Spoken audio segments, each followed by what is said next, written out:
इतिहासाचाच एक महत्वाचा जो काही पार्ट आपल्या सिलेबसच्या दृष्टिकोनातून महत्वाचा आहे, तो सिलेबसच्या दृष्टिकोनातून जो काही पार्ट महत्वाचा आहे तो आपण बघणार आहोत. तो म्हणजे समाज सुधारक, की महाराष्ट्राची भूमी ही समाज सुधारकांची भूमी आहे. आणि जो काही आज महाराष्ट्र आपलं राज्य देशाचं नेतृत्व करत आहे किंवा देशामध्ये सर्वात प्रगतिशील किंवा सर्वात जे आहे ते सुधारलेलं राज्य समजलं जात आहे, त्याचं कारण असं आहे की महाराष्ट्रामध्ये प्रचंड मोठी असे समाज सुधारकांची परंपरा निर्माण झालेली आहे. आणि उद्या जर तुम्ही पोलीस होणार, उद्या तुम्ही अधिकारी होणार, उद्या तुम्ही या देशाचे जे आहे ते सेवक होणार, तर मूळ मुद्दा असा आहे की तुम्हाला जे आहे ते तुम्हाला महाराष्ट्रातील समाज सुधारकांची मांदियाळी, त्यांची परंपरा, त्यांचं कार्य आणि त्यांचा विचार जो आहे तो विचार तुम्हाला माहित हवा. ज्या दृष्टीने तुम्ही तुमचं कार्य अधिक परिणामकारक करू शकाल, हा त्यासाठी प्रत्येक परीक्षेला समाज सुधारक किंवा सोशल रिफॉर्मर हा टॉपिक जो आहे तो महाराष्ट्र शासनाच्या वेगवेगळ्या परीक्षांना विचारला जातो. आज खरे तर समाज सुधारकांचं कार्य प्रचंड मोठं आहे, तरी सुद्धा आपल्याला जो काही वेळ मिळालेला आहे त्या वेळेमध्ये जितकं काही कव्हर करता येईल आणि तुम्हाला त्याचा एक सिनेरिओ तुमच्या समोर मांडता येईल, तो माझा प्रयत्न असणार आहे. आवाज सर्वांना क्लिअर येतो आहे, दिसतही सर्वांना क्लिअर असेल अशी मला अपेक्षा आहे. तर आपण आज प्रयत्न करूया समाज सुधारक. मग आज आपण जे काही समाज सुधारक बघणार आहोत, काही निवडक समाज सुधारकांची परीक्षेच्या दृष्टीने मी चर्चा करणार आहे. व्यवस्थित लक्ष द्या, काहीही प्रॉब्लेम असेल कमेंट बॉक्सच्या माध्यमातून माझ्याशी संवाद साधत चला. तर दिसत नाही, माझ्या मते तरी दिसत असावं. तुमच्याकडे रेंजचा जर प्रॉब्लेम असेल तर माझ्याकडे एकदम फुल रेंज आहे आणि मला तरी इथे क्लिअर दिसत आहे. तुमच्याकडे थोडा रेंजचा प्रॉब्लेम जर असेल तर काही प्रॉब्लेम्स असू शकतात. तर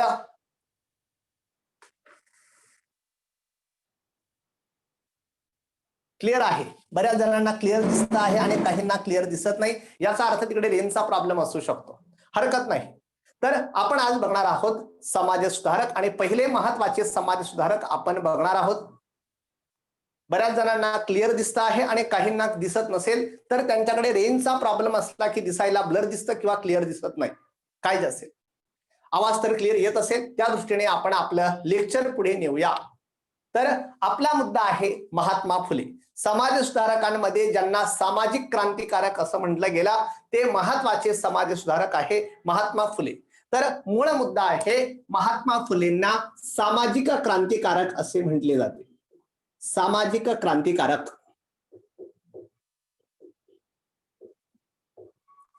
तर अशा प्रकारचे सोशल रिव्होल्युशनरी किंवा ज्यांना सामाजिक क्रांतिकारक म्हणतात ते महात्मा फुले आहे.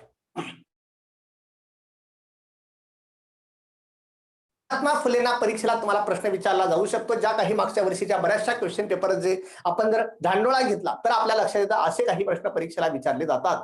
तर पोलीस भरतीसाठी जे काही विचारलं जातं त्याच अनुषंगाने मी लेक्चर पुढे नेणार आहे, नाहीतर माहिती फार डीप मध्ये आहे. तर महात्मा फुलेंना सामाजिक क्रांतिकारक असं स्वातंत्र्यवीर सावरकरांनी म्हटलेलं आहे. की जे स्वातंत्र्यवीर सावरकर आहे त्या स्वातंत्र्यवीर सावरकर यांनी महात्मा फुले यांना सामाजिक क्रांतिकारक असं संबोधलं आहे. तर अशा प्रकारचे जे आहे ते महाराष्ट्रातील स्त्री शिक्षणाचे अग्रदूत, की स्त्रियांना ज्यांनी शिक्षणाचा अधिकार प्रदान करून दिला आणि स्त्रियांचं भाग्य जे उजळवून टाकणारी जी आहे ती भूमिका त्यांनी बजावली, ते महात्मा फुले. त्यांच्याविषयी थोडक्यात माहिती आपण बघणार आहोत. तर या महात्मा फुलेंना सामाजिक क्रांतिकारक म्हटलं जातं कारण समाजामध्ये जे काही अनेक प्रकारच्या प्रथा, परंपरा, भेद, स्त्रियांविषयी आणि अस्पृश्यांविषयी किंवा शेतकऱ्यांविषयी असणारी जी काही जी आहे ते वेगळी भावना ती जी आहे ती दूर करून सर्वांना जे आहे ते बरोबर घेऊन या समाजाचं उत्थान केलं पाहिजे असा विचार महात्मा फुले यांनी सर्वप्रथम मांडला. म्हणून त्यांना सामाजिक क्रांतिकारक असं म्हटलं जातं. आणि परीक्षेला जर विचारलंच महात्मा फुले यांना सामाजिक क्रांतिकारक कुणी म्हटलेलं आहे तर ते स्वातंत्र्यवीर विनायक दामोदर सावरकर यांनी म्हटलेलं आहे. तर अशा प्रकारचे हे महात्मा फुले जे आहे त्यांचं मूळ आडनाव परीक्षेला जे काही मूळ आडनाव आहे, महात्मा फुलेंचं मूळ आडनाव होतं गोऱ्हे. तर महात्मा फुले यांचे मूळ आडनाव होते गोऱ्हे. सातारच्या भागात जे आहे ते कटगुण नावाचं गाव आहे आणि त्या कटगुण हे त्यांचं मूळ गाव. कटगुण हे त्यांचं मूळ गाव आणि मूळ आडनाव आहे गोऱ्हे. आणि त्यांच्या वडिलांचं नाव आहे गोविंदराव, आईचं नाव आहे चिमणाबाई. म्हणजे अशा प्रकारचं जे आहे ते आणि त्यांचा जन्म ज्योतिबाचा जो काही महाराष्ट्रात डोंगर आहे त्या ज्योतिबाच्या यात्रेच्या दिवशी झाला, म्हणून त्यांचं नाव ठेवलं गेलं ज्योतिबा. आणि मग अशा प्रकारचे ज्योतिबा गोविंदराव गोऱ्हे किंवा नंतरच्या काळात त्यांना फुलांचा व्यवसाय जे आहे ते फुलांच्या व्यवसायामुळे ते प्रसिद्ध झाले, म्हणून त्यांचं आडनाव झालं फुले. म्हणजे त्यांचं मूळ आडनाव जर परीक्षेला विचारलं तर ते आहे गोऱ्हे. तर अशा प्रकारचे जे आहे ते महात्मा फुले. महात्मा फुलेंना लहानपणापासूनच शिक्षणाची आवड, आणि शिक्षण घेता घेताच, परीक्षेच्या दृष्टीने मी फक्त चर्चा करतो आहे की शिक्षण घेता घेताच त्यांना लक्षात आलं की ब्रिटिश राज्य जुलमी आहे आणि या ब्रिटिशांचं राज्य उलथवून टाकण्यासाठी आपल्याला काहीतरी आलं पाहिजे किंवा आपण काहीतरी केलं पाहिजे. म्हणून महात्मा फुलेंनी लहुजी बुवा साळवे किंवा लहुजी बुवा जे आहे, पुण्याच्या भागात राहणारे लहुजी बुवा साळवे किंवा ज्यांना लहुजी बुवा मांग असंही म्हटलं जातं, या लहुजी बुवा साळवे यांच्याकडून दांडपट्टा शिकून घेतला होता. दांडपट्टा लहुजी बुवा साळवे यांची मोठी तालीम होती आणि त्या तालमीमध्ये त्यांनी दांडपट्टा शिकला होता. म्हणजे अगदी सांगायला आनंद वाटतो की या लहुजी बुवा साळवे यांच्याच तालमीमध्ये जे आहे ते वासुदेव बळवंत फडके सुद्धा होते आणि लोकमान्य टिळक सुद्धा होते आणि महात्मा फुले सुद्धा होते. तर अशा प्रकारचे लहुजी बुवा साळवे यांच्या तालमीमध्ये त्यांनी दांडपट्ट्याचं शिक्षण घेतला, कारण इंग्रजांच्या विरुद्ध जर लढावं लागला तर मला काहीतरी एखादं शस्त्र चालवता आलं पाहिजे, असं त्यांनी परीक्षेत प्रश्न विचारला जातो. महात्मा फुलेंनी दांडपट्टा जे आहे ते शिक्षण कुणाकडे घेतला तर ते लहुजी बुवा साळवे किंवा लहुजी बुवा मांगा. यानंतर महत्वाचा मुद्दा आहे की महात्मा फुले यांना लहानपणापासून वाचनाची प्रचंड आवड. परीक्षेला विचारलं जातं, त्याच दृष्टीने मी चर्चा करणार आहे की वाचनाच्या आवडीतून त्यांच्यावर जे आहे ते लहानपणापासून राईट्स ऑफ द मॅन नावाचं पुस्तक आहे.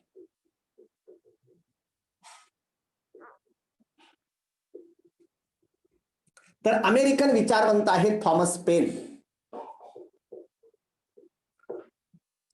तर अमेरिकन विचारवंत आहेत थॉमस पेन. परीक्षेचा हा प्रश्न असतो की महात्मा फुलेंवर कोणत्या ग्रंथाचा किंवा कोणत्या तत्ववेत्याचा प्रभाव होता. तर राईट्स ऑफ द मॅन नावाचा ग्रंथ आहे आणि तो ग्रंथ जो आहे तो थॉमस पेन या अमेरिकन विचारवंताचा आहे. तर अमेरिकन विचारवंत थॉमस पेन, त्याचं पुस्तक आहे राईट्स ऑफ द मॅन. या ग्रंथाचा महात्मा फुलेंच्या कार्यावर किंवा विचारावर प्रचंड मोठा प्रभाव होता. त्यातूनच त्यांचं जीवन घडत गेला आणि वयाच्या 13व्या वर्षी त्यांचा विवाह जो आहे तो नायगाव नावाचं गाव आहे. गावांची नावं मुद्दाम म्हणून सांगावी लागतात कारण परीक्षेला विचारली जातात. नायगाव नावाचं गाव आहे सातारा जिल्ह्याच्या फलटण तालुक्यामध्ये. नायगाव नावाच्या गावी असणाऱ्या ज्या इथे खंडोजी नेवसे पाटील यांची कन्या सावित्री, तिच्या बरोबर जो आहे तो 13व्या वर्षी असताना त्यांचा विवाह झाला. सावित्रीचं वय 9 वर्ष आहे आणि ज्योतिबाचं वय जे आहे ते 13 वर्ष आहे. त्यांचा विवाह झाला. विवाहानंतर जे आहे ते महात्मा फुले आपलं शेतीचं काम करू लागले, पण त्याच काळात त्यांना समाजात असणारी विषमता, जाती जातीमध्ये असणारी प्रचंड बंधनं, त्याचबरोबर स्त्रियांना नाकारलेलं शिक्षण, त्याविषयी ते सजग झाले आणि त्यांना लक्षात आलं की आपण या स्त्रियांच्या शिक्षणासाठी काहीतरी पावलं उचलायला हवीत. म्हणून महात्मा फुले यांनी 1848 रोजी महात्मा फुले यांनी 1848 रोजी पुण्यातील भिडे वाडा आहे, पुण्यातील भिडे, रावसाहेब भिडे यांचा वाडा आहे आणि मग अशा प्रकारच्या रावसाहेब भिडे यांच्या वाड्यात भारतातील मुलींची पहिली शाळा सुरू केली.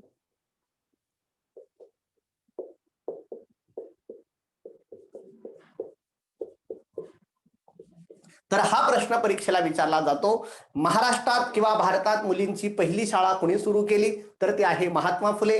कधी कधी असा फॅक्च्युअल डाटा असणारा प्रश्न विचारला जातो की महात्मा फुले यांनी मुलींची शाळा कुठे सुरू केली, तर ती पुण्यामध्ये भिडेवाडा आहे, पुण्यातील भिडेवाड्यात सुरू केली. किंवा कधी जर प्रश्न विचारलाच की महात्मा फुलेंनी मुलींसाठी पहिली शाळा केव्हा सुरू केली, तर मग साल तुम्हाला माहित पाहिजे, 1848 आहे. 1848 रोजी त्यांनी मुलींसाठी जे आहे ते शाळा सुरू केलेली होती. याचबरोबर मुलींच्या शिक्षणासाठी मग नंतरच्या काळात वेगवेगळ्या शाळा काढायला लागले. त्याचबरोबर त्यांना लक्षात आलं की जसं आतापर्यंत स्त्रियांना शिक्षण समाजाने नाकारलेलं होतं, तसं अस्पृश्य म्हणल्या जाणाऱ्या समाजाला सुद्धा शिक्षण नाकारलेलं आहे आणि मग त्यांच्यासाठी सुद्धा आपल्याला काहीतरी कार्य करायला हवं. म्हणून 1852 म्हणजे अशा प्रकारचे 1852 रोजी त्यांनी पुण्यामध्ये महार मांग इत्यादी लोकांस विद्या शिकविणारी मंडळी म्हणजे जे आहे ते अस्पृश्यांसाठी पुण्यामध्ये शाळा सुरू केली. अस्पृश्यांसाठी सुरू केलेली ती भारतातील पहिली शाळा ठरते. म्हणजे 1852 रोजी आहे, 4 वर्षानंतर 1852 रोजी अस्पृश्यांसाठी मंडळी नावाची एक संस्था स्थापन केली आणि त्या संस्थेमार्फत अस्पृश्यांसाठी पहिली भारतातील शाळा महात्मा फुले यांनी सुरू केलेली होती. त्याच काळात समाजामध्ये जे काही अशा प्रकारचे अन्याय अत्याचार चालू आहे, ते अन्याय अत्याचार चालू आहे त्यांना लक्षात आलं की याच्याविषयी आपण लेखन करायला हवं. म्हणून त्यांनी जे आहे ते वेगवेगळे ग्रंथ लिहिले. ग्रंथांची नावं व्यवस्थित लिहून घ्या. पहिला त्यांनी महत्वाचं खरं तर नाटक आहे, तृतीय रत्न नावाचं नाटक आहे. तर तृतीय रत्न नावाचं नाटक त्यांनी लिहिलेलं होतं. यानंतर त्यांना लक्षात आलं की शेतकऱ्याची इथे प्रचंड हाल आहे आणि त्यामध्ये जे आहे ते तत्कालीन ब्राह्मण वर्ग जो आहे किंवा ब्राह्मण वर्गातील काही घटक आहे ते शेतकऱ्याला किंवा तत्कालीन समाजातील खालच्या लेवलचे जे काही किंवा त्या समाजातील जे काही इतर घटक आहेत त्यांना प्रचंड लुबाडणूक करत आहे. म्हणून त्यांचा दुसरा ग्रंथ आहे ब्राह्मणांचे कसब. ब्राह्मणांचे कसब. यानंतर त्याला लक्षात आलं की आता शेतकऱ्याने जागा व्हायला पाहिजे आणि शेतकऱ्याने जो काही आपला पट्टा किंवा चाबूक जो आहे तो चाबूक घेऊन आता व्यवस्थेवर जे आहे ते व्यवस्थेवर प्रहार करायला सुरुवात केली पाहिजे. म्हणून त्यांनी नंतरचा ग्रंथ लिहिला होता शेतकऱ्यांचा आसूड. शेतकऱ्यांचा आसूड. आसूड हा मराठीत परत तुम्हाला येणारच आहे. आसूड म्हणजे चाबूक असा त्याचा अर्थ होतो. तर शेतकऱ्यांचा आसूड अशा प्रकारचा जो आहे तो ग्रंथ आहे. आणि नंतरच्या काळात महात्मा फुलेंनी जो अत्यंत महत्वाचा ग्रंथ लिहिला त्याचं नाव आहे सार्वजनिक सत्य धर्म. सार्वजनिक सत्य धर्म म्हणजे महात्मा फुलेंचा कोणताही ग्रंथ परीक्षेला विचारला जातो आणि विचारला गेलेला आहे. ज्या काही क्वेश्चन पेपरचं ऑब्झर्वेशन आहे त्यांमध्ये हा प्रश्न विचारला गेलेला आहे. म्हणून मी सर्व ग्रंथ तुम्हाला लक्षात आणून दिले की अगदी छत्रपती शिवाजी महाराजांचा पोवाडा सुद्धा महात्मा फुलेंनीच लिहिलेला आहे. त्यात स्वतःला ते कुळवाडी भूषण म्हणून घेतात. त्या महात्मा फुलेंनी तृतीय रत्न नावाचं एक नाटक लिहिलेलं आहे. ब्राह्मणांचे कसब नावाचा ग्रंथ आहे. शेतकऱ्यांचा आसूड हा एक ग्रंथ आहे. आणि अत्यंत महत्वाचं तत्वज्ञान त्यांचा जो काही सत्यशोधक समाज आहे थोड्या वेळाने मी सांगणार आहे. त्या सत्यशोधक समाजाचं तत्वज्ञान वर्णन करण्यासाठी त्यांनी जो काही ग्रंथ लिहिला त्याचं नाव आहे सार्वजनिक सत्य धर्म असं त्याचं नाव आहे. तर अशा प्रकारचा हा सार्वजनिक सत्य धर्म नावाचा ग्रंथ दिसत आहे का फळ्यावरचा? दिसत नसेल तर मला सांगत चला. तर अशा प्रकारचे महात्मा फुलेंचे महत्वाचे ग्रंथ आणि त्याविषयी परीक्षेला प्रश्न विचारले जातात. त्याचबरोबर परीक्षेला कधी कधी प्रश्न विचारला जातो बालहत्या प्रतिबंधक गृह कुणी स्थापन केले होते? तर महात्मा फुलेंच्या ज्या काही महत्वाच्या संस्था आहेत त्या संस्थांमध्ये दोन महत्वाच्या संस्था आहे. एक आहे बालहत्या प्रतिबंधक गृह. आता डिटेल सगळं विवेचन सांगायला आपल्याकडे वेळ नाही, फक्त जो आहे तो मुद्दा घेतो आणि मी पुढे चालतो आहे. तर महात्मा फुलेंनी जे काही संस्था स्थापन केल्या 1863 1863 रोजी बालहत्या प्रतिबंधक गृह त्यांनी स्थापन केलेलं होतं.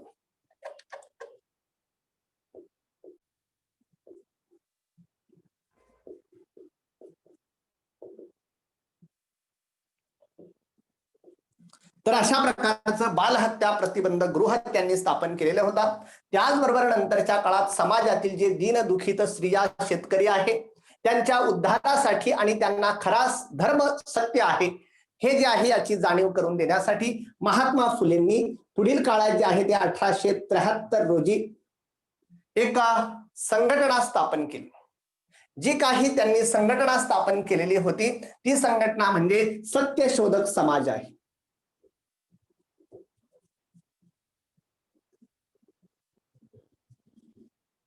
तर सत्यशोधक समाजाची स्थापना कुणी केली? परीक्षेला प्रश्न विचारला जातो.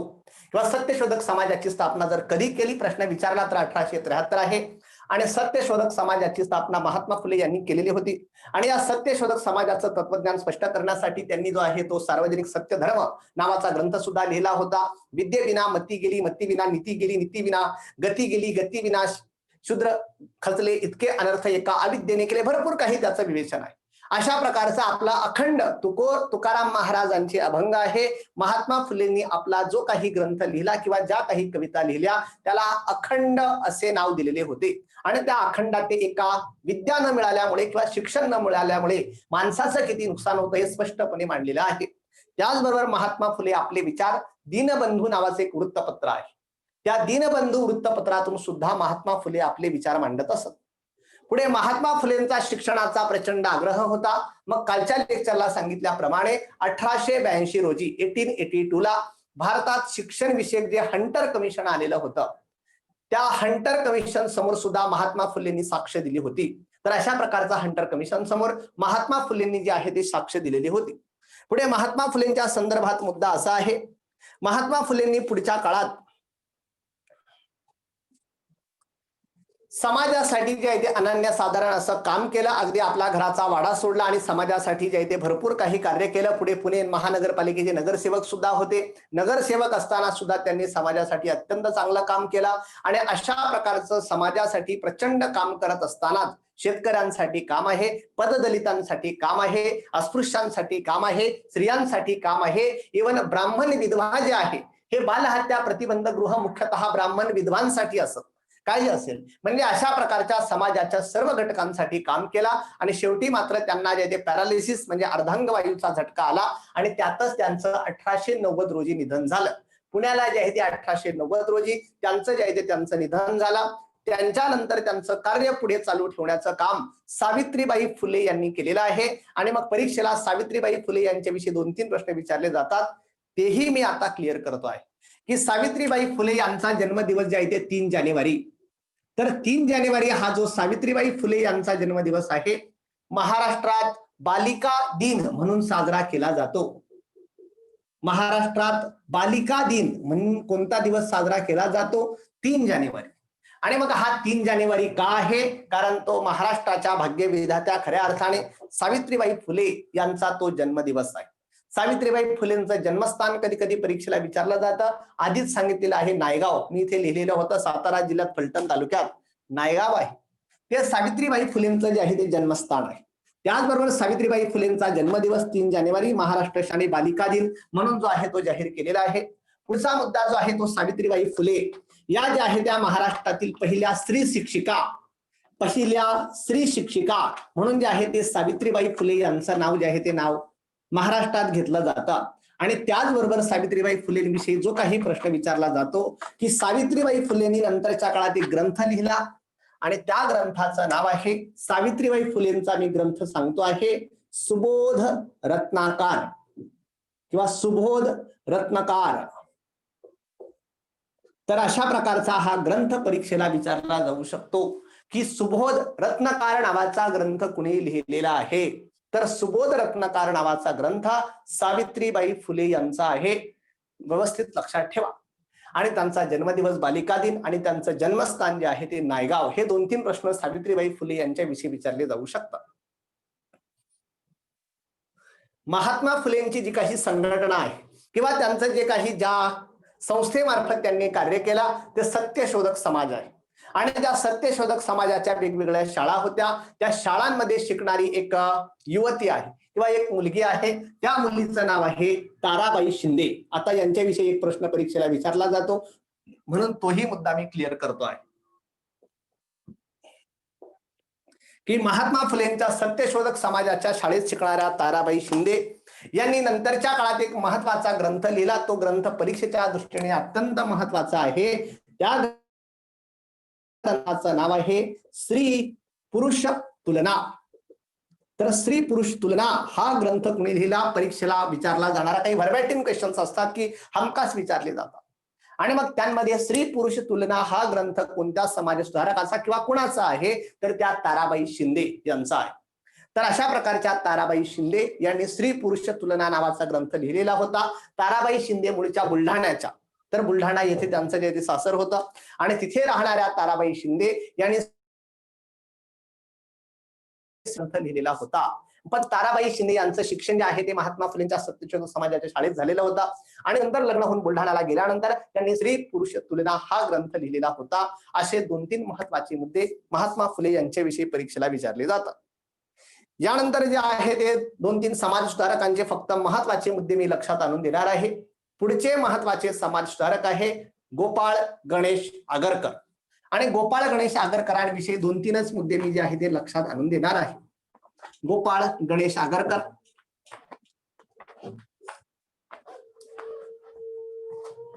पोलीस भरतीचे पेपर एकदम सोपे असतात. फक्त काही फॅक्च्युअल डाटा किंवा महत्वाची इन्फॉर्मेशन तुमच्या जवळ असली तरी तुम्ही जे आहे ते तिथे व्यवस्थित तुमचा परफॉर्मन्स देऊ शकतात.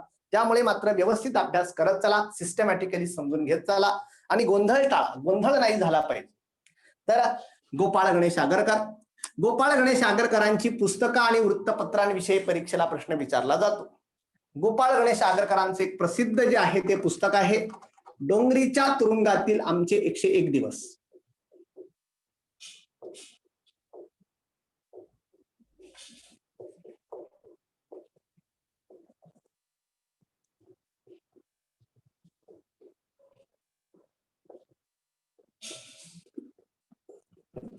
तर डोंगरीच्या तुरुंगातील आमचे 101 दिवस हे जे आहे हे गोपाळ गणेश आगरकरांचं पुस्तक आहे. आगरकर आणि टिळक यांना जो काही तुरुंगवास भोगावा लागला होता बर्वे प्रकरणामध्ये, त्यावर त्यांनी लिहिलेलं हे पुस्तक आहे.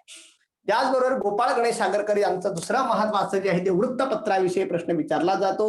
गोपाळ गणेश आगरकर यांचं जे काही वृत्तपत्र आहे सुधारक नावाचं वृत्तपत्र आहे. सुधारक, गोपाळ गणेश आगरकर यांचं वृत्तपत्र आहे सुधारक. मग परीक्षेला प्रश्न विचारला जाऊ शकतो सुधारक हे वृत्तपत्र खालीलपैकी कोणत्या समाज सुधारकांचे होते? तर ते आहे गोपाळ कृष्ण गोखले. तिसरा मुद्दा जो आहे तो गोपाळ कृष्ण गोखलेंचं एक वाक्य होतं आणि ते परीक्षेला कधी कधी विचारलं जाऊ शकतं.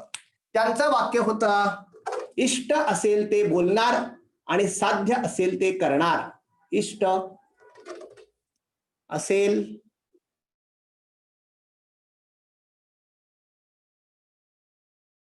त्यांना जे बरोबर वाटेल ते बोलणारच आहे, त्यांना पुढे थांबू शकत नाही. इष्ट असेल ते बोलणार आणि साध्य असेल ते करणार. आणि साध्य असेल ते करणार. तर अशा प्रकारचे इष्ट असेल ते बोलणार आणि साध्य असेल ते करणार अशा प्रकारची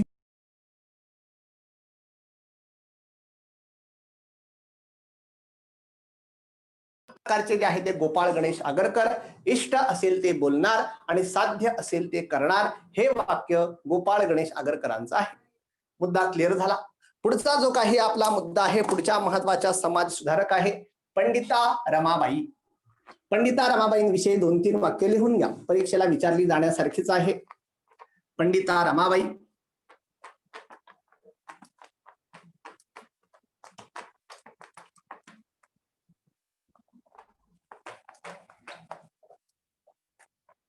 तर ज्या काही महाराष्ट्रातील अत्यंत विद्वान, खरं तर विदुषी असं म्हटलं जातं. पुरुष जर अत्यंत हुशार असेल तर त्याला विद्वान म्हणतात आणि स्त्री जर प्रचंड प्रकांड पंडित किंवा प्रचंड हुशार असेल तर तिला विदुषी असं म्हटलं जातं. आणि मग महाराष्ट्रातील अशा प्रकारच्या प्रकांड पंडित किंवा प्रचंड हुशार असणाऱ्या विदुषी म्हणजे पंडिता रमाबाई होय. आणि या पंडिता रमाबाईंविषयी जे काही 2-3 प्रश्न विचारले जातात त्यामध्ये पंडिता रमाबाई जे आहे ते पंडिता रमाबाई त्यांनी जे आहे ते त्यांनी 1882 रोजी पुणे या ठिकाणी आर्य महिला समाजाची स्थापना केलेली होती. आर्य महिला समाज. तर पुणे या ठिकाणी आर्य महिला समाजाची स्थापना आहे पंडिता रमाबाई. तर पंडिता रमाबाई यांनी पुणे या ठिकाणी आर्य महिला समाजाची स्थापना केलेली होती 1882. याचबरोबर पंडिता रमाबाई यांनी नंतरच्या काळात मुंबईला काही काळ राहिल्या आणि 1889 रोजी शारदा सदनची स्थापना केलेली होती. शारदा सदन. आणि शारदा सदन कुठे आहे तर ती स्थापना जी आहे ती स्थापना मुंबईला आहे. तर पंडिता रमाबाई यांनी शारदा सदनची जी काही स्थापना केलेली होती ती मुंबईला आहे.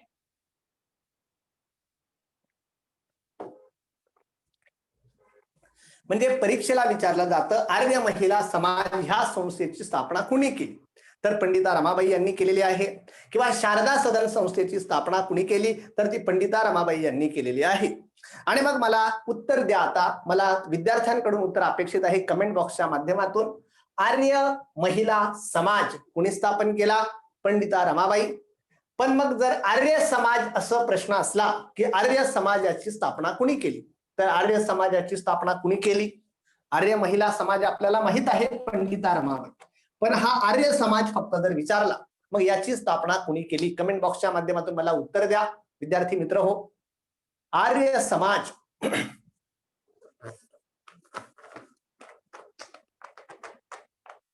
आर्य समाज नाही. उत्तर देण्याचा प्रयत्न करा. नाही. बरीच उत्तर आहे, मात्र तेवढी अॅक्युरेट नाही. आर्य समाजाची स्थापना म्हणजे एक जनरल डिस्कशन व्हायला हवं थोडंफार, म्हणून मी प्रश्न विचारलेला आहे. आर्य महिला समाज आपण बघितलं, पण आर्य समाजाची स्थापना कुणी केली? अजून काही बरोबर उत्तर आलेलं नाही. प्रयत्न करा. Nobody is perfect. I am also nobody. Arya Mahila Samaj Pandita Ramabai आहे. मी फक्त आर्य समाजाची स्थापना विचारली. Very good. आता जे उत्तर आलं ते एकदम बरोबर उत्तर आहे. स्वामी दयानंद सरस्वती. उत्तर लिहून ठेवा, कारण परीक्षेला विचारलं जाऊ शकतं. स्वामी दयानंद सरस्वती. आर्य महिला समाज पंडिता रमाबाई आहे. पण आर्य समाज नावाची जी काही संघटना आहे 1875 रोजी स्थापन झालेली, ती स्वामी दयानंद सरस्वती आहे. स्वामी दयानंद सरस्वती यांनी आर्य समाजाची स्थापना केलेली होती. बरोबर आहे. तर अशा प्रकारचे काही कंटेम्पररी प्रश्न परीक्षेला विचारले जातात किंवा इंटर रिलेटेड प्रश्न परीक्षेला विचारले जातात. अभ्यास करताना अनालिसिस परफेक्ट ठेवायचा आहे. ज्याचा अभ्यास चांगला आहे पण अनालिसिस जमलं नाही, तो परीक्षेत क्लीन बोल्ड होऊन जातो, म्हणजे त्याला यश मिळणं दुरापास्त आहे. पण ज्याचं अनालिसिस चांगला आहे, प्रेझन्स ऑफ माइंड व्यवस्थित आहे, त्याला बरोबर कळतं की आर्य महिला समाज विचारलेला आहे की आर्य समाज विचारलेला आहे. आर्य समाज विचारला तर स्वामी दयानंद सरस्वती आहे, आणि आर्य महिला समाज जर विचारला तर पंडिता रमाबाई आहे. अशा प्रकारची इंटरलिंकिंग असते. यानंतर महत्वाचे जे काही समाज सुधारक आहे, ते समाज सुधारक म्हणजे महर्षी धोंडो केशव कर्वे आहे. मग महर्षी कर्वेविषयी आपण थोडक्यात जे आहे ते थोडक्यात चर्चा करणार आहोत. तर महर्षी कर्वे किंवा महर्षी धोंडो केशव कर्वे, परीक्षेला यदा कदाचित जर प्रश्न विचारला, खरं तर यांचं नाव आहे धोंडो केशव कर्वे. यांचं नाव आहे धोंडो केशव कर्वे, पण त्यांना महर्षी ही पदवी देण्यात आलेली आहे. आणि धोंडो केशव कर्वेंना महर्षी ही पदवी कोणी दिली? तर आचार्य अत्रे यांनी दिलेली आहे. आचार्य अत्रे. महर्षी धोंडो केशव कर्वेंना महर्षी ही पदवी कोणी दिली? तर ती आचार्य अत्रे यांना दिलेली आहे. तर अशा प्रकारचे आचार्य अत्रे महाराष्ट्राचे महान लेखक आहे, वक्ते आहे. आचार्य अत्रे त्यांनी महर्षी अशी पदवी महर्षी धोंडो केशव कर्वे यांना दिलेली होती. म्हणजे धोंडो केशव कर्वेंना महर्षी पदवी त्यांनी दिली. यांच्याविषयी एक प्रश्न कधी कधी परीक्षेला विचारला जातो की अशा प्रकारचे महर्षी धोंडो केशव कर्वे कोकणाच्या भागात दापोलीच्या जवळ त्यांचं शिरवली नावाचं गाव आहे.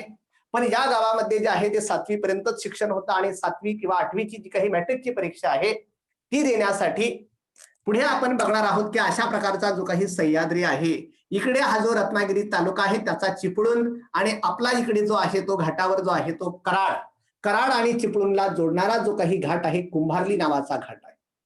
आणि मग अशा प्रकारचा जो काही कराड चिपळूण मार्गावर कुंभारली घाट, महर्षी कर्वे जे आहे या कुंभारली घाटातून 3 दिवस पायी प्रवास करत होते, कारण त्यांना सातारला किंवा या कराडला जे आहे ते परीक्षा द्यायला यायचं होतं.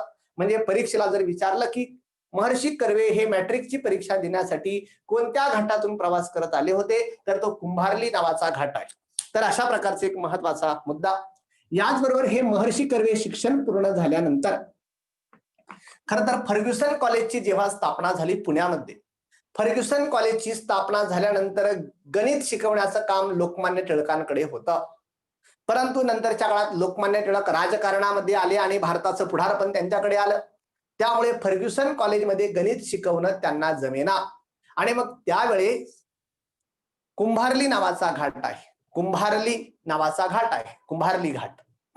तर लोकमान्य टिळकांना गणित शिकवण्यास वेळ मिळेना, तेव्हा मग महर्षी कर्वे जे आहे ते गोपालकृष्ण गोखलेंनी महर्षी कर्वे यांना फर्ग्युसन कॉलेजमध्ये गणिताचे प्राध्यापक म्हणून जे आहे ते नियुक्त केलं. तर अशा प्रकारचं फर्ग्युसन कॉलेज, यामध्ये हे महर्षी कर्वे गणित हा विषय शिकवत. गणित. तर अशा प्रकारचा गणित हा विषय महर्षी कर्वे शिकवत असत. यानंतर परीक्षेच्या दृष्टीने जो महत्वाचा मुद्दा आहे की महर्षी कर्वे यांनी 1893 रोजी विधवा विवाहोत्तेजक मंडळ स्थापन केलं. विधवांसाठी म्हणजे स्त्रियांच्या शिक्षणासाठी, स्त्रियांच्या पुढील वाटचालीसाठी किंवा स्त्रियांच्या सन्मानासाठी प्रचंड मोठं कार्य करणारा हा महर्षी आहे धोंडो केशव कर्वे. त्यांनी 1893 मध्ये विधवा विवाहोत्तेजक मंडळ, प्रश्न परीक्षेला विचारला जातो, विधवा विवाहोत्तेजक मंडळ की विधवा विवाहोत्तेजक मंडळ ही संस्था कुणी स्थापन केली विधवा स्त्रियांच्या उत्थानाकरता. तर अशा प्रकारचा विधवांच्या स्त्री पुनर्विवाहाला जे आहे ते उत्तेजन मिळावं यासाठी विधवा विवाह उत्तेजक मंडळ अशा प्रकारची संस्था महर्षी कर्वे यांनी 1893 या साली स्थापन करण्यात आलेली होती. यानंतर अनाथ जे काही मुलं आहे किंवा अनाथ ज्या काही मुली आहे त्यांच्याकरता तो प्रश्न परीक्षेला विचारला जातो. 1897 रोजी त्यांनी अनाथ बालिकाश्रम नावाची संस्था आहे, अनाथ बालिकाश्रम, म्हणजे अशा प्रकारच्या ज्या काही लहान मुली आहे किंवा अनाथ आहे, विधवा आहे, त्यांना राहण्यासाठी किंवा त्यांना जे आहे ते शिक्षणासाठी अनाथ बालिकाश्रम नावाची संस्था आहे महर्षी कर्वे यांनी स्थापन केलेली. पुढच्या काळात महर्षी कर्वे यांनी शिक्षणासाठी प्रचंड मोठं काम केलं. 1907 साली पुण्याला महिला विद्यालयाची स्थापना आहे, महिला विद्यालय. आणि जो प्रश्न परीक्षेला महत्वाचा विचारला जातो तो 1916 मध्ये महर्षी कर्वे यांनी महिला विद्यापीठाची स्थापना केली.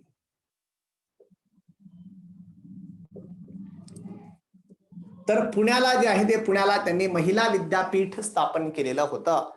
पुणे या ठिकाणी महिला विद्यापीठाची स्थापना केली. नंतरच्या काळात ते महिला विद्यापीठ मुंबईला हलवलं गेलं आणि त्याला नाथीबाई दामोदर ठाकर अशी म्हणजे SNDT अशा प्रकारचं जे आहे ते महिला विद्यापीठ असं म्हटलं गेलं.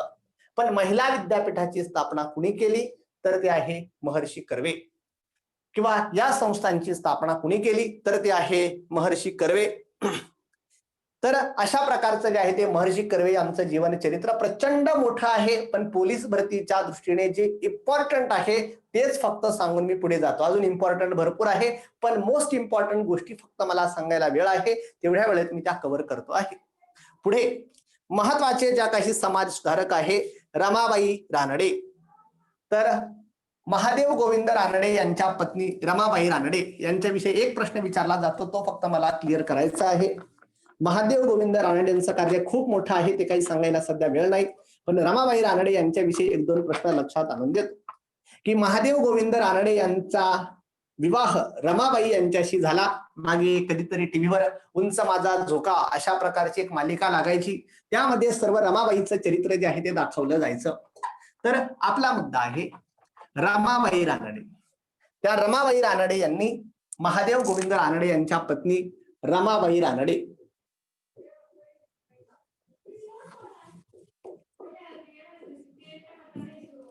तर ह्या रमाबाई रानडे यांनी सेवा सदन नावाची संघटना स्थापन केली होती. सेवा सदन.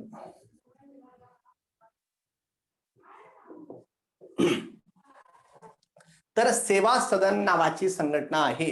रमाबाई रानडे यांनी सेवा सदन नावाची संघटना स्थापन केली. परीक्षेला विचारला जाणारा महत्वाचा प्रश्न आहे सेवा सदन ही संघटना खालीलपैकी कोणी स्थापन केली होती? तर तुम्हाला लक्षात यायला हवा रमाबाई रानडे हे त्याचं उत्तर आहे. तर अशा प्रकारच्या रमाबाई रानडे यांनी सेवा सदन नावाची संघटना स्थापन केली होती. नंतर एक प्रश्न परीक्षेला विचारला जातो महाराष्ट्रातील पहिल्या महिला डॉक्टर. महाराष्ट्रातील पहिल्या महिला डॉक्टर. मग उत्तर द्या. मागे त्याच्यावर चित्रपट सुद्धा येऊन गेला. महाराष्ट्रातील पहिल्या महिला डॉक्टर कोण? महाराष्ट्रातील पहिल्या महिला डॉक्टर. उत्तर देण्याचा प्रयत्न करा विद्यार्थ्यांनी. महाराष्ट्रातील पहिल्या महिला doctor, very good, Anandibai Joshi आहे. म्हणजे परीक्षेला जर विचारलं तर फक्त माहित असावं या आनंदीबाई जोशी ज्या आहे, आनंदीबाई जोशी या महाराष्ट्रातील पहिल्या महिला डॉक्टर आहे. आनंदी गोपाळ नावाचा चित्रपट मागच्या काही काळात येऊन गेला. PSI ला एकदा प्रश्न विचारला होता की आनंदीबाई जोशी या अमेरिकेतून जे आहे ते वैद्यकीय शिक्षण घेऊन आल्यानंतर कोणत्या ठिकाणी वैद्यकीय सेवा करत होत्या. म्हणजे कोणत्या ठिकाणी त्यांनी दवाखान्यात काम केलं तर ते कोल्हापूरच्या शाहू महाराजांनी त्यांना जे आहे ते संस्थानाच्या दवाखान्यात घेऊन तिथे जे आहे ते सेवा बजावण्यास सांगितलेली होती. काय असेल तर महाराष्ट्रातील पहिल्या महिला डॉक्टर आनंदीबाई जोशी आहे. तर अशा प्रकारचे जे आहे ते प्रश्न परीक्षेला विचारले जातात. पुढचे महत्वाचे जे काही समाज सुधारक आहे ते म्हणजे सर्व समाज सुधारक तर आज काही क्लिअर होणार नाही, पण जे काही मला शक्य आहे ते मी क्लिअर करण्याचा प्रयत्न करणार आहे. आणि मग त्यांमधील जे काही समाज सुधारक आहे एक आहे छत्रपती शाहू महाराज आणि दुसरे जे काही समाज सुधारक आहे ते म्हणजे डॉक्टर आंबेडकर 1/4. तर अशा प्रकारचा आपला छोटासा पार्ट राहिलेला आहे तो आहे डॉक्टर आंबेडकर आणि राजर्षी शाहू महाराज. शाहू महाराजांविषयी 2-3 मुद्दे सांगतो आणि सर्वात शेवटी डॉक्टर आंबेडकरांच्या चरित्राविषयी किंवा त्यांच्यावर विचारल्या जाणाऱ्या प्रश्नांविषयी थोडक्यात मी चर्चा करणार आहे. समजते सर्वांना? थोडंफार लक्षात येतंय? खूप मोठी इन्फॉर्मेशन आहे आणि खूप काही सांगण्यासारखं आहे, परंतु आपल्या अभ्यासाच्या, आपल्या वेळेच्या, आपल्या शेड्यूलच्या दृष्टिकोनातून जेवढं काही सांगता येईल तेवढं मी तुम्हाला लक्षात आणून देण्याचा प्रयत्न करतो आहे. समजलं नाही तर विचारत चला. तर आता आपण बघणार आहोत शाहू महाराज. तर या शाहू महाराजांना एक पदवी आहे. छत्रपती शाहू महाराजांना एक महत्वाची पदवी आहे, ती राजर्षी नावाची पदवी आहे. म्हणजे अशा प्रकारचा परीक्षेला प्रश्न विचारला जाऊ शकतो की शाहू महाराजांना खालीलपैकी कोणत्या पदवीने संबोधले जाते. छत्रपती तर ते आहेच, पण त्याचबरोबर शाहू महाराजांना राजर्षी म्हणजे राजांमधले जे आहे ते ऋषी, अशा प्रकारचं जे आहे ते राजर्षी. त्यांनी आपलं सगळं आयुष्य जनतेच्या राजासारखं जे आहे ते मौज मजेत जगावा, आयुष करावी, एन्जॉय करावा त्याच्यासाठी खर्च केलेलं नाही. सगळं आयुष्य एखाद्या ऋषीप्रमाणे जनतेसाठी किंवा आपल्या जे आहे ते आपल्या संस्थानासाठी त्यांनी जे आहे ते संपूर्ण आयुष्य अर्पण केलं, समर्पित केलं, म्हणून त्यांना जे आहे ते राजर्षी अशी पदवी देण्यात आलेली आहे. आणि मग अशा प्रकारचे जे आहे ते राजर्षी छत्रपती शाहू महाराज, त्यांचं मूळ नाव कधी कधी परीक्षेला विचारलं जातं. तर राजर्षी शाहू महाराज जे आहे ते यांचं जे आहे ते मूळ घराणं म्हणजे घाडगे घराणं आहे. आणि नंतरच्या काळात कोल्हापूरच्या ज्या आहे त्या महाराणी आनंदीबाई साहेब त्यांनी त्यांना दत्तक घेतलं, दत्तक विधान झाला आणि नंतर राजर्षी शाहू महाराज काही काळ राजकोट येथे जे काही प्रिन्स कॉलेज आहे त्या राजकोट येथील जे आहे त्या प्रिन्स कॉलेजमध्ये शिक्षण घेतलं आणि नंतरच्या काळात धारवाडला शिक्षण घेतलेलं आहे. यानंतर राजर्षी शाहू महाराज जेव्हा राजर्षी शाहू महाराज राजे झाले आणि राजे झाल्यानंतर त्यांनी आपली सामाजिक दृष्टी जी आहे ती व्यापक करून समाजातील जे ते पददलित असतील, स्त्रिया असतील किंवा जे काही समाजाचे प्रश्न असतील सर्वांसाठी प्रचंड मोठ्या प्रमाणात कार्य करण्यासाठी सुरुवात केली. अशा प्रकारचे जे काही राजर्षी शाहू महाराज आहे त्यांच्याविषयी जे आहे ते एक महत्वाचा मुद्दा की राजर्षी शाहू महाराज यांनी 1916 मध्ये त्यांच्या संस्थानात सक्तीच्या शिक्षणाचा कायदा केला. सक्तीच्या शिक्षणाचा कायदा, कंपल्सरी एज्युकेशन, म्हणजे त्यांच्या संस्थानापुरता का असेना परंतु सक्तीच्या शिक्षणाचा कायदा राजर्षी शाहू महाराज यांनी केलेला होता. त्याचबरोबर राजर्षी शाहू महाराज ज्या वेळेस राजे झाले साधारणतः 1894 साल आहे, 1894 ला राजे झाल्या त्यांनी वेठ बिगारी बंदी म्हणजे अशा प्रकारचं फोर्स लेबर नावाची इंग्रजीमध्ये संज्ञा आहे. तर ते अशा प्रकारची ती पद्धत स्टॉप केली किंवा ती पद्धत बंद केली, वेठ बिगारी बंदी करणारे राजर्षी शाहू महाराज आहे. त्याचबरोबर राजर्षी शाहू महाराजांचं कार्य प्रचंड मोठं आहे. पण फक्त मला मुद्दा जो काही सांगायचा आहे की राजर्षी शाहू महाराज यांनी परीक्षेला कधी कधी प्रश्न विचारला जातो म्हणून लक्षात आणून देतो की वेदोक्त नावाचं प्रकरण आहे. वेदोक्त प्रकरण, तर हे वेदोक्त प्रकरण राजर्षी शाहू महाराजांशी संबंधित आहे. परीक्षेला विचारलं जातं वेदोक्त प्रकरण खालीलपैकी कोणत्या समाज सुधारकांशी संबंधित आहे. 1897च्या आसपास वेदोक्त नावाचं जे काही प्रकरण आहे ते राजर्षी छत्रपती शाहू महाराजांशी संबंधित आहे. अशा प्रकारचे राजर्षी छत्रपती शाहू महाराज. समाज कार्य तर प्रचंड मोठा आहे, फक्त भरभॅटीन किंवा महत्वाच्या 4-5 गोष्टी लक्षात आणून देतो. हे राजर्षी शाहू महाराज जे आहे ते राजर्षी शाहू महाराज यांनी नंतरच्या काळात जे आहे ते वेगवेगळ्या संस्था स्थापन केल्या. त्यांमध्ये एक महत्वाचा मुद्दा आहे की राजर्षी शाहू महाराज यांना केम्ब्रिज विद्यापीठाने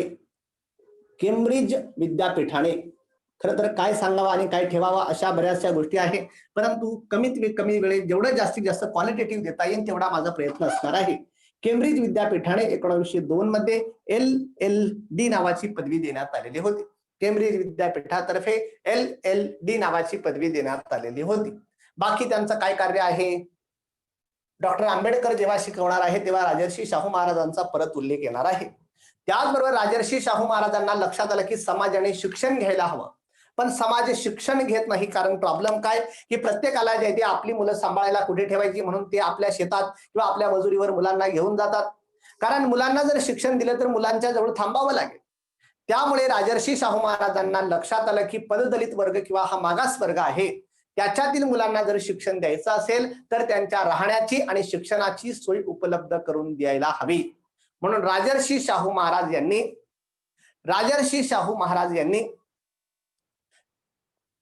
वसतिगृहांची स्थापना करण्याचं ठरवलं. आणि मग अशा प्रकारचं दिगंबर वसतिगृह असेल, मिस क्लार्क नावाचं वसतिगृह असेल, अगदी जे ते नाशिकला जे काही उदोजी मराठा बोर्डिंग किंवा उदोजी मराठा वसतिगृह आहे, अशा प्रकारच्या वेगवेगळ्या वसतिगृहांची स्थापना राजर्षी शाहू महाराजांनी भारतभर केली. म्हणून भारतातील वसतिगृहांचे जनक किंवा boarding father of boarding houses असं जे आहे ते राजर्षी छत्रपती शाहू महाराज यांना म्हटलं जातं. त्याचबरोबर शाहू महाराजांना हाही मुद्दा लक्षात आला की सरकारी नोकरीमध्ये त्या काळात शाहू महाराजांच्या काळात लक्षात आलं की सरकारी नोकरीमध्ये मोस्ट ऑफ द ब्राह्मण वर्ग आहे, कारण तो शिकलेला, पण बाकीचा जो काही समाज आहे तो मागास राहिलेला आहे आणि त्यांना सुद्धा सरकारी नोकरीत घेऊन प्रगतीची संधी आपल्याला द्यावी लागेल. म्हणून राजर्षी छत्रपती शाहू महाराज यांनी आपल्या संस्थानात 50% जागा मागासवर्गीयांसाठी राखीव ठेवल्या होत्या की अशा प्रकारचा जो काही पददलित वर्ग आहे त्यालाही विकासाच्या संधी मिळाव्या, म्हणून त्यांच्यासाठी काही आरक्षण किंवा राखीव जागांची तरतूद राजर्षी छत्रपती शाहू महाराज यांनी केलेली होती. म्हणून भारतातील आरक्षणाचे जनक, आरक्षण नावाची जी काही पद्धत आहे ती खरं तर शाहू महाराजांनी सुरू केलेली होती. पण खऱ्या अर्थाने शाहू महाराजांच्या आरक्षण नावाच्या पद्धतीचे अर्थ फार वेगळे होते. इथे मात्र जे इथे मुद्दा आहे की आरक्षणाचा जो आहे तो सध्या राजकीय, मला सांगायचं आहे की अशा प्रकारचा आरक्षण हा सध्या वेगळाच मुद्दा बनलेला आहे. शाहू महाराजांनी मात्र आरक्षण वेगळ्या दृष्टिकोनातून आणि वेगळ्या पद्धतीने जे आहे ते इम्प्लिमेंट केलेलं होतं. काय जे असेल LLD विषयी प्रश्न येतात तर तो LLD नावाचा शब्द आहे, LED नावाचा शब्द नाही, LLD नावाचा शब्द आहे. LLD ही पदवी त्यांना देण्यात आलेली होती. आणि यानंतर जो काही राहिलेला वेळ आहे त्यामध्ये जे काही महत्वाचे समाज सुधारक किंवा ज्यांच्याविषयी हमखास काही प्रश्न विचारले जातात ते आहे डॉक्टर बाबासाहेब आंबेडकर. आता आपण त्यांच्याविषयी चर्चा करणार आहोत.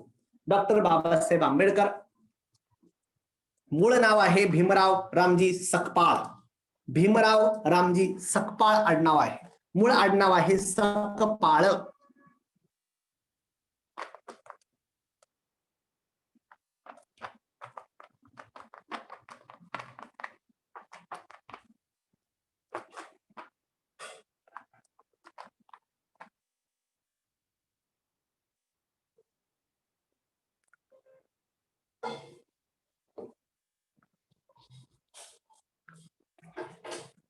तर आता आपण इन्फॉर्मेशन बघणार आहोत किंवा परीक्षेच्या दृष्टीने चर्चा करणार आहोत डॉक्टर बाबासाहेब आंबेडकर.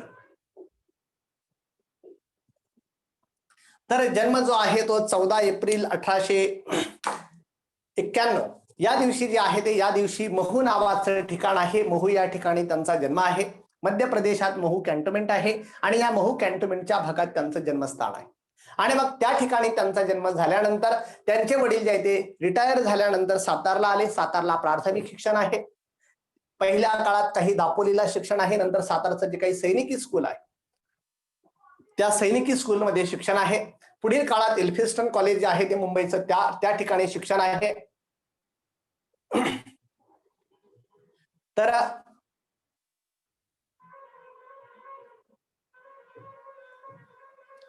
सकपाळ हे मूळ आडनाव आहे. काही असेल भरपूर काही प्रश्न असतात पण ते सगळ्यांना न्याय देणं शक्य होत नाही, मी प्रयत्न करतो आहे. Sakpal, very good.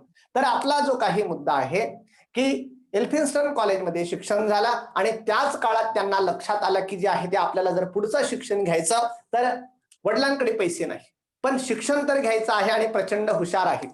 त्यामुळे त्यांना जे आहे ते त्यांना माहिती मिळाली की जे आहे ते बडोद्याचे महाराज सयाजीराव गायकवाड यांची शिष्यवृत्ती मिळते. म्हणून बडोद्याचे महाराज सयाजीराव गायकवाड बडोदा, त्या बडोदा संस्थानचे राजे महाराज सयाजीराव गायकवाड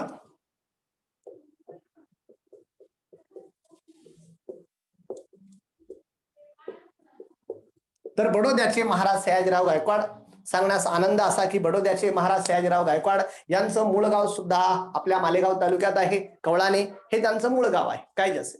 पण ते बडोद्याचे राजे झाले. पण राजे झाले तरी माती विसरले नाही. मातीमध्ये काम करणाऱ्या किंवा देशाचं काम करणाऱ्या प्रत्येकाला त्यांनी मदत केलेली आहे. डॉक्टर आंबेडकरांना जो काही पैशाचा प्रॉब्लेम होता, बडोद्याचे महाराज सयाजीराव गायकवाड यांनी शिष्यवृत्ती दिली. एल्फिन्स्टन कॉलेजमधून डॉक्टर आंबेडकर जे ते शिक्षण घेऊ लागले. नंतर त्यांना अपॉर्च्युनिटी प्राप्त झाली कोलंबिया विद्यापीठात जाण्याची. आणि मग कोलंबिया विद्यापीठात म्हणजेच अमेरिकेत डॉक्टर आंबेडकर जे आहे ते आंबेडकर दाखल झाले. त्यांना त्या ठिकाणी सुद्धा शिष्यवृत्ती जी आहे ते सयाजीराव महाराज गायकवाड यांनीच शिष्यवृत्ती दिलेली होती. म्हणजे महाराजा सयाजीराव गायकवाड यांच्या मदतीने ते अमेरिकेत कोलंबिया विद्यापीठात गेले. त्या ठिकाणी MSc नावाची पदवी आहे, PhD नावाची पदवी आहे. PhD ला भरपूर मोठा प्रबंध त्यांनी सादर केला. आणि नंतर त्यांना लक्षात आलं की जे आहे ते MSc PhD झालेली आहे. नंतर आता काही काळ आपण जे आहे ते लंडन मध्ये जाऊन शिक्षण घ्यावं आणि लंडन स्कूल ऑफ इकॉनॉमिक्स नावाची जी काही संस्था आहे त्यामध्ये त्यांनी प्रवेश घेतला. पण त्याच काळात शिष्यवृत्तीचा कालावधी संपला म्हणून जे आहे ते भारतात निघून आले. बडोदा संस्थानात नोकरी करू लागले.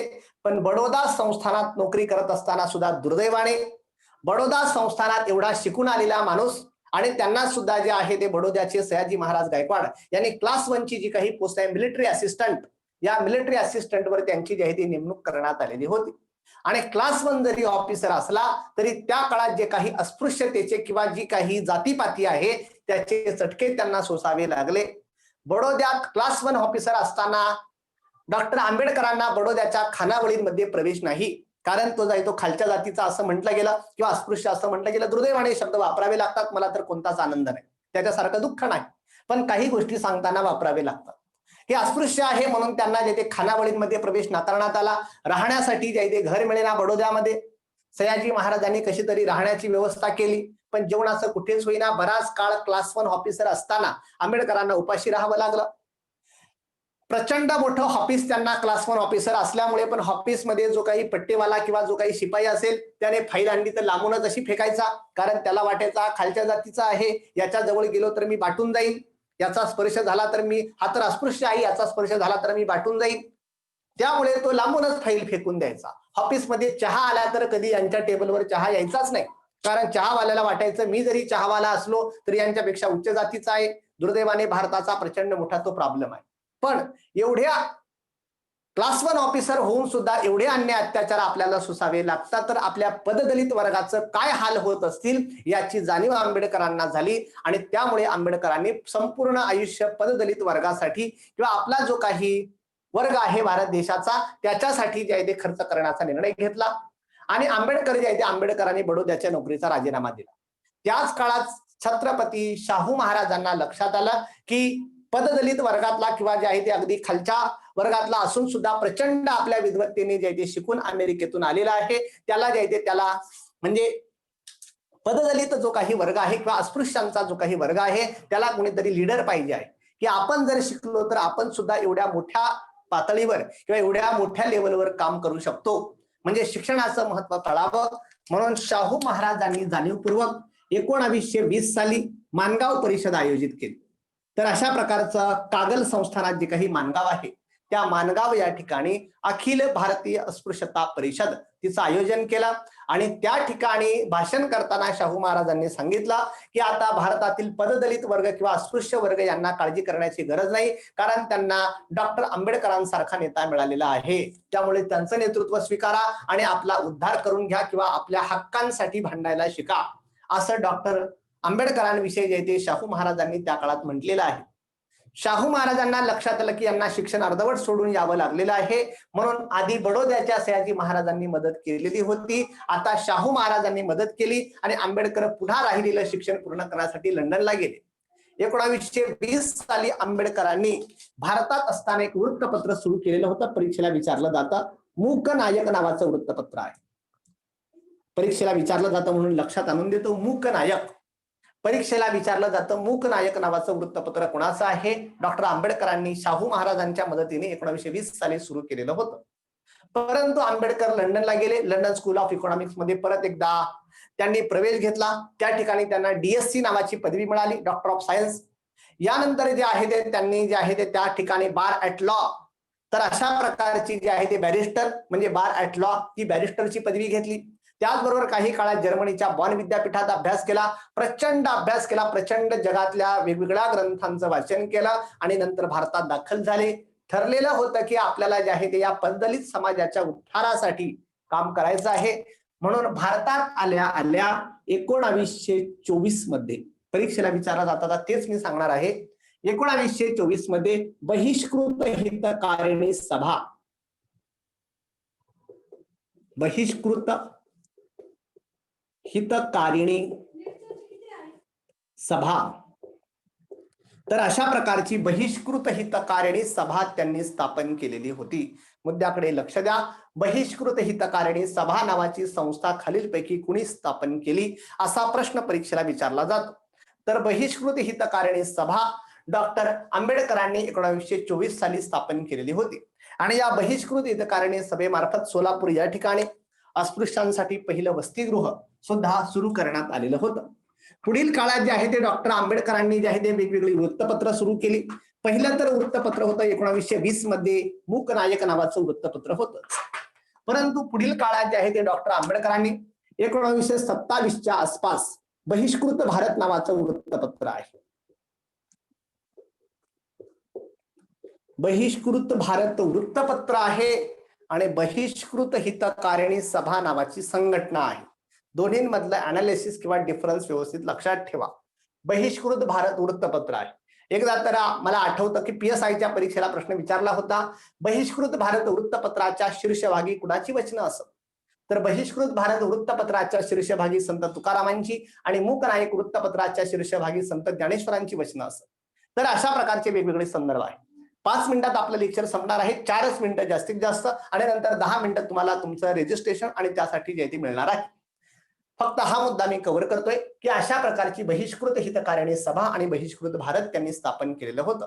नंतरच्या काळात समता नावाचं वृत्तपत्र आहे, जनता नावाचं वृत्तपत्र आहे, प्रबुद्ध भारत नावाचं सुद्धा एक वृत्तपत्र आहे.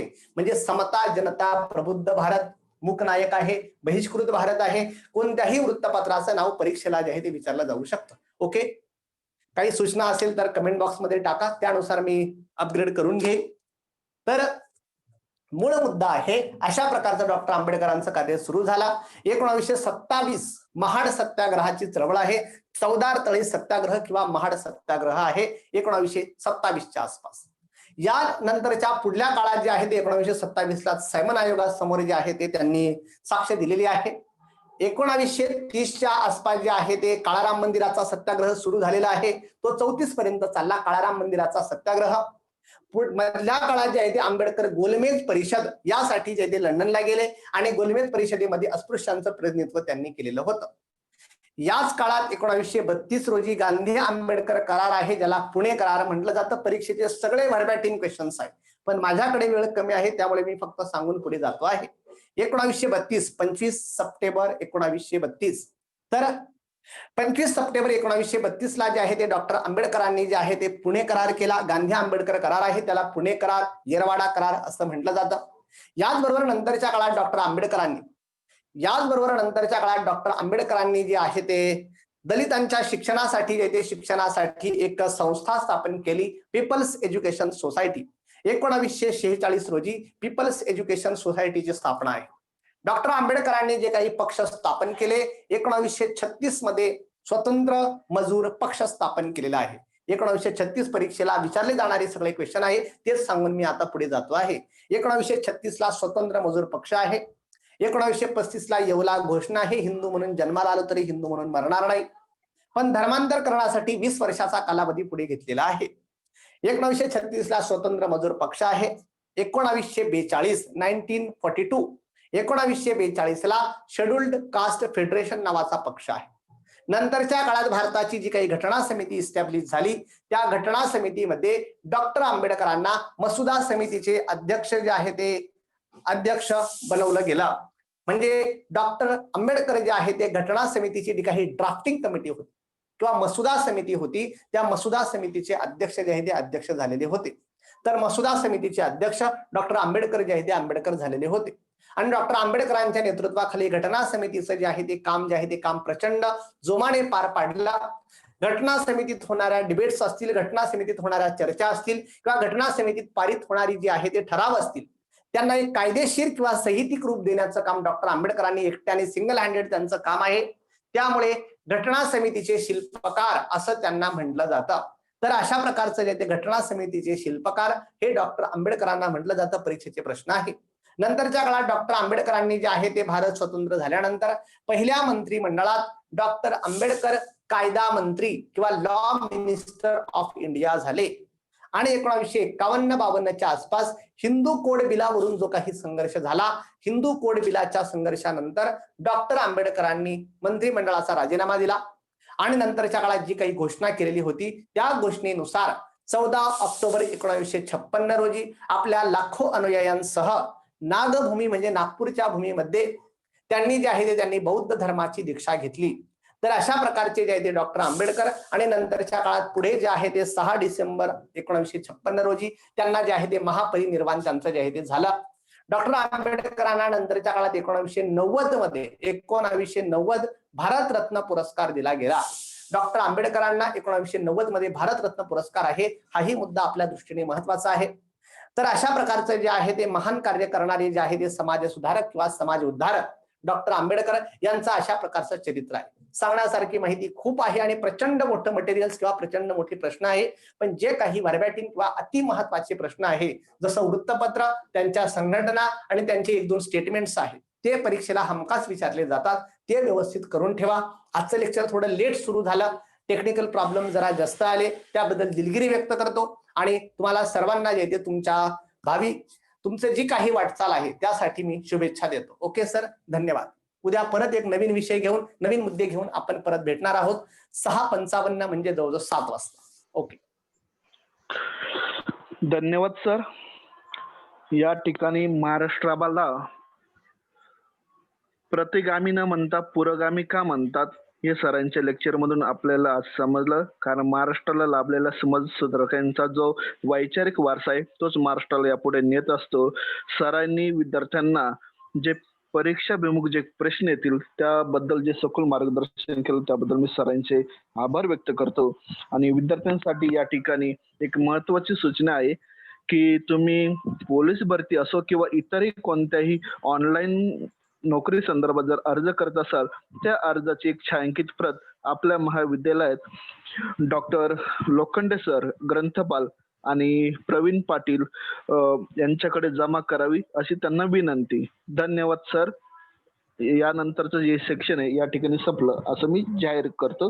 महाविद्यालयाचे डॉक्टर बी एस जगदाळ सर यांच्या म्हणून विद्यार्थी मित्रांना एक सूचना आहे. लोखंडे सर ऐकत असेल तर त्यांनी कृपा करून विद्यार्थ्यांची जी अटेंडन्स आहे ती सुरू करावी आणि विद्यार्थ्यांना विनंती आहे अटेंडन्स फक्त अर्धा तास असेल. बरोबर या ठिकाणी 8:40 किंवा 9 वाजता ही अटेंडन्स बंद होईल. लोखंडे सरांनी 9 वाजता अटेंडन्स बंद करावी. बर्डे सर, उद्याच्या काही सूचना द्यायच्या? उद्या ठीक पुन्हा याच वेळेला आपलं 7:55 शार्प लेक्चर सुरुवात होईल. विद्यार्थ्यांनी त्या अगोदरच रेडी राहायचंय. काही टेक्निकल अडचणी येऊ शकतात, त्यासाठी संयम बाळगायचा आहे. आणि जे काही सर शिकवतायत त्या नोट्स काढत चला की जेणेकरून तुम्हाला भविष्यात फायदा होईल. बस इतकं सर. थँक्यू. धन्यवाद. आपण आता बंद करूया.